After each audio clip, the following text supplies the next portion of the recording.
Story 1. My fiancé and I had been together for 4 years and engaged for 7 months. I found out she cheated on me while I was away for Christmas. Refuses to even try to R. My fiancé and I were dating for 4 years. We moved rather fast and have been through a ton of trauma together, mostly from her past relationships. I recently found out she cheated on me about 1.5 months ago when I was visiting my family over the holidays. She was the love of my life. The most beautiful, sexy and smart woman I've ever met. Some backstory: we met in medical school in the Midwest. She was this beautiful and amazing girl, and I felt lucky to have her. Shortly after starting to date, her sister died, and I lost my whole medical career. She asked to move in only a few months after we started dating, and I said okay. I did everything to support her, to help her heal for years, got her through medical school financially, emotionally, and helped with her studies. We got through COVID together. Lifted weights together almost every day. Did all the things a couple does. I showered her with gifts, compliments, passion, and gave her all of me. The SX was glorious.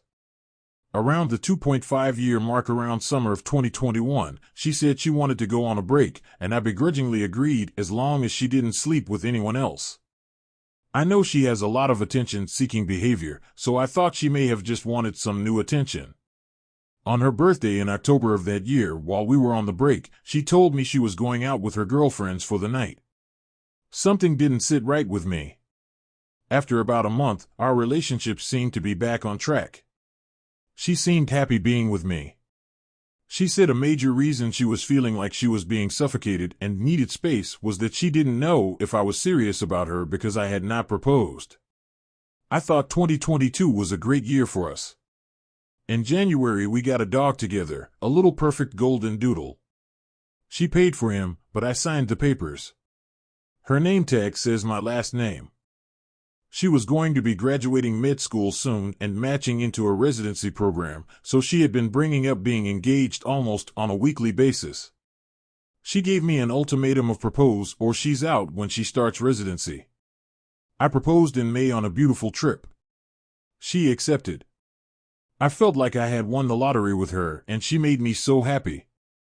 I packed up our whole apartment and drove myself and our dog and catus across the country to California while she flew.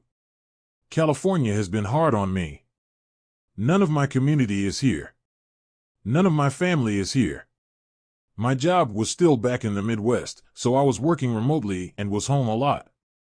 I would say I was at home maybe 85% of the time. I think this caused my fiancé some resentment. Fiancé worked very long hours. I was okay and willing to sacrifice all of this for our relationship. On the bright side, as well as continuing to all the bills, it meant that I could act as more of a caretaker due to her long work hours. I mostly took care of the dog. I cooked all the meals, got the groceries, tracked all the finances, all the regular boring, everyday SHT that PPL have to do in order to survive. By late August she had stopped wearing her ring to work, which I found really suspicious, and I spoke to her about it. She said that it was due to patients harassing her because it was such a nice ring. I let this red flag go. She said that if I got her a smaller silicone band ring she would wear it, but I never did. Why? I'm not sure. Didn't seem like a priority. In retrospect, maybe I should have. She still wore the ring on weekend when we would go out or if she went out to do something in public with her friends. I went home to visit my family for Christmas. While I was away, she was acting strange. We usually spoke on the phone at least once in a day, but then she stopped picking up at night when I called. Taking hours to text back. I knew something was up. The night I got back, December 28th, D-Day. I confronted her about it and she said she was just busy with work, but I had been suspicious for a while. When she was asleep, I decided to go through her laptop and I found out she had an affair with a sugar daddy a few months ago. I couldn't understand it because I paid most of the bills, so I didn't see why she needed a sugar daddy. I couldn't believe my eyes. They had sex multiple times, and the night she told me she was spending time with girls, she effed him in a parking lot. I snooped further and found out she was cheating with someone she met at work. They went on 3 dates. The first ended in a clothed lap dance that made the guy come, and the third ended with unprotected sex at his place. I woke her up and showed her what I found, and she confessed everything to him. She told me she liked the sex and how rough he was with her. I called the AP, and he didn't even know I existed. She lied to him as well, saying she was single. He blocked her. To make matters worse, this was the day before we were supposed to sign a new year-long lease together, as our first 6-month lease was up. The landlords let her sign the lease herself. I stayed with friends for about 2 weeks. After 2 weeks we talked and agreed to try couples therapy, although she did not know yet if she wanted to try to be in a relationship. After the first week of therapy, things seemed to be getting better.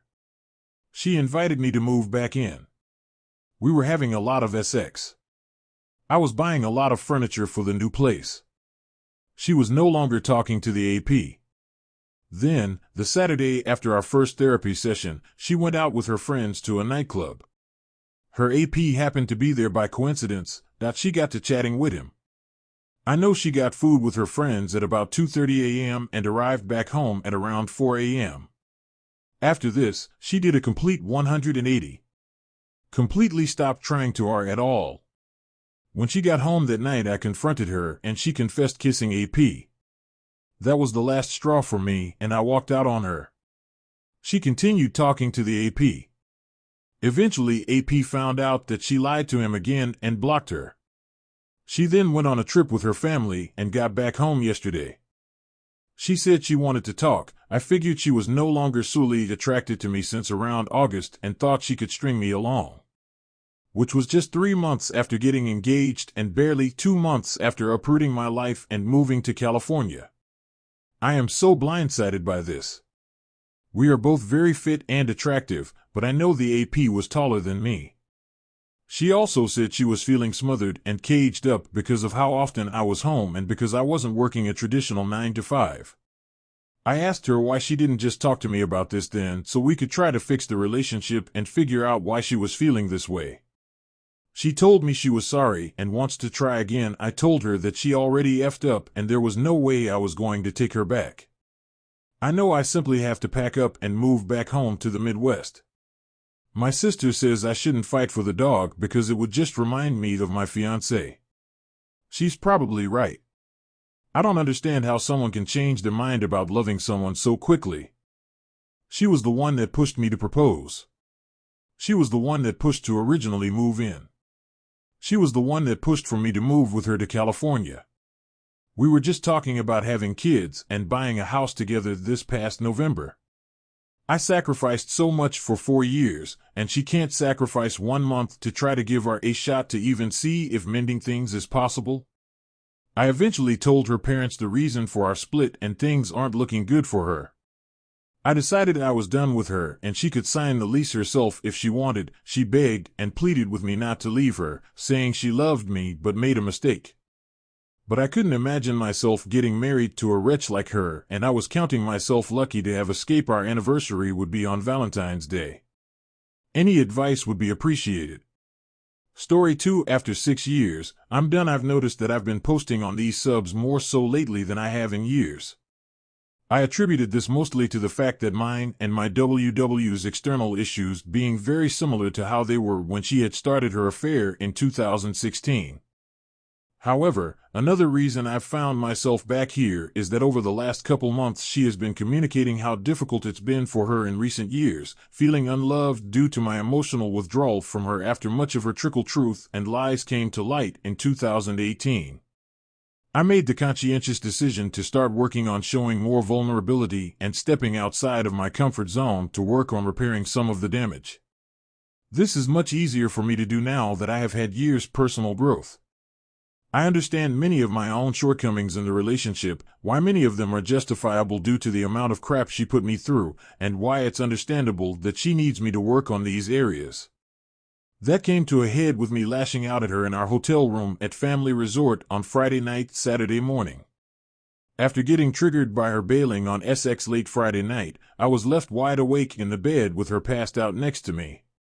It gave me time to think about the countless times that I've communicated how she rarely demonstrates a desire to initiate sex. It was one of those stereotypical rabbit holes we've all been down mentally. I ended up making a 4-page bullet point list of all the extremely effed up things she did or said to me. I took screenshots of the list and sent it to her while she was asleep. That led to a very minor argument when she woke up in the morning, but ultimately she told me she was sorry for everything on the list, and we had a pretty great time with the kids between Saturday to this afternoon. However, by the time we left to return home, she had a couple drinks because I was going to drive us and wanted her to have a little more time to have fun before her work resumes tomorrow. While we were on the drive, our kids were completely passed out from all of the activities this weekend, and we had some quality one-on-one time. We talked about her dad, her friends, and our relationship. The conversation started off okay with her and I talking about our relationship over the last couple months. We both pointed out some positives, and she pointed out something that's really been bothering her since it happened. Basically, a few months ago she told me out of seemingly nowhere that she was battling self-deleting ideation. I didn't take it well because it was alarming to me, and I had no idea things had gotten so bad for her with postpartum depression, home life, her family, and work. It's weird to say, but I really wasn't surprised she felt that way though, because I knew she was struggling. What shocked me was hearing her say it to me, because she usually retreats into herself whenever she's going through a depressive period of time. Anyways, back to the car ride discussion from today. I apologized to her for how I reacted a couple months ago and explained how that event, coupled with her telling me how hard it's been feeling unloved, both really impacted my actions and thought process. I pointed out how I've been sending her I love you messages out of the blue, checking in on how she's handling life most nights, spending more quality time with her without being on my phone, etc.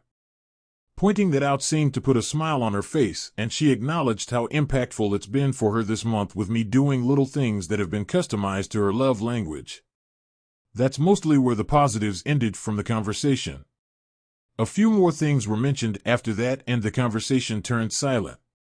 This gave me time to have a silent conversation with myself. While I was thinking, it suddenly dawned on me that the conversation was the exact type of stuff I would communicate with her instead, so I decided to acknowledge to her that I was having a conversation with myself and wanting to explain some of the changes with me that have occurred over time. This led to me explaining where I was at mentally in the build-up to me lashing out at her Friday night in the hotel. Over the years, I noticed that she was acting up and I really couldn't put my finger on it, but I suspected something was up and I always tried to figure it out. While we were driving, I started explaining how I was struggling with acknowledging to myself that after I received her SOS signal a couple months ago, I've been stepping outside of my comfort zone and ignoring the plethora of major issues that I feel were never resolved. More specifically, I said she never gave me the level of effort she has received or is currently receiving from me. I also pointed out some of the key issues that eventually led to my emotional withdrawal in the relationship. One of those issues was she was never upfront and honest about anything. She made me feel unloved and not wanted. Sometime along our conversation, I accused her of having an affair, and to my greatest surprise, she broke down and admitted that she had an affair in 2017 with some guy. Long story short, in 2017, I found a FB conversation between her and another guy that had solely explicit memes, jokes about her inappropriate conversation, and heavy flirting. I hadn't viewed Paul as a legitimate concern, especially when comparing him to her AP or myself, so I never really pressed her on it. About 2 years ago, I stopped trying to pressure her to come clean about what happened between her and Paul because she just wouldn't budge on admitting what happened. Here's what I was able to verify up to that point in time. She told me that in November 2016, she had planned to leave me for her AP, but found out that he got another girl pregnant. She decided to spend a Friday night out with Paul and his friends. Paul lived about an hour away from us, so she ultimately spent the night at Paul's friend's house. She admitted that they got drunk and flirted that night, but nothing else happened between them. However, she texted her close female friend a selfie of the outfit asking if it was cute or not. Additionally, I had found proof that before and potentially after that night they were sending each other solely explicit messages. So in summary, around that time she felt heartbroken by AP choosing a relationship with a different girl instead of her. She spent the night out drinking, clubbing with a random group of people that included Paul, who she knew had a sole interest in her at the time. They flirted with each other throughout the evening, and she spent the night in Paul's friend's house with Paul present, but they didn't have sex or kiss or anything. I'm not asking what you guys think happened. We all know something happened that night because we're not effing idiots. I've suspected this for a long time, but I just got too worn out investigating her lies and cover-ups. I withdrew from her and our relationship became way less chaotic, and I began to really work on myself in the years that led up to now. Fast forward back to our car ride conversation today. I explained that she wasn't honest about what happened with Paul, and I wasn't going to ask her again since she's never demonstrated the courage or desire to step outside of herself or her comfort zone to help me heal, which is exactly what I've been doing for her lately. I pointed out that I wasn't mad about it, but it really bugged me that nothing I ever went through was ever enough motivation for her to change. I pointed out how self-centered she was in regards to reconciliation and my healing. She didn't outright object to this being said, but she effed up and said that I actually did want to ask her if anything happened between her and Paul. She wasn't wrong, and I took the opportunity to say why. Is there something you want to come clean about? She replied nothing happened. And that was what sent the conversation spiraling. I told her that it was nice getting confirmation that some things will never change. We went back and forth, mostly me absolutely filleting her with every absurd detail I had connected to that night and cutting her legs out from underneath her with every rebuttal she tried hurling at me. At some point, I had her confirm that her and Paul stayed in the same house that night and asked her if they stayed in the same room. Yes. Then I asked her if they had slept in the same bed. Yes. I busted out laughing because I never knew that detail, and it made her defense somehow even more absurd. She asked me if she should just tell me what I wanted to hear even though it wasn't the truth. I said yes, go ahead and humor me. I'd like to hear you say it. She said it, and then I told her to go ahead and lie about the details of what happened that night. She asked me what I meant, to which I explained, well, you just lied by saying you both had sex. Why don't you draw some more inspiration from reality and tell the details of how it happened? And that's when she thought it was a good time to say, okay, I'll just tell you the details of what happened between me and Nick, and I'll pretend that's what happened that night between me and Paul. She proceeds to lie about the details from the night staying with Paul by actually detailing the night between her and her AP, and it got more petty from there.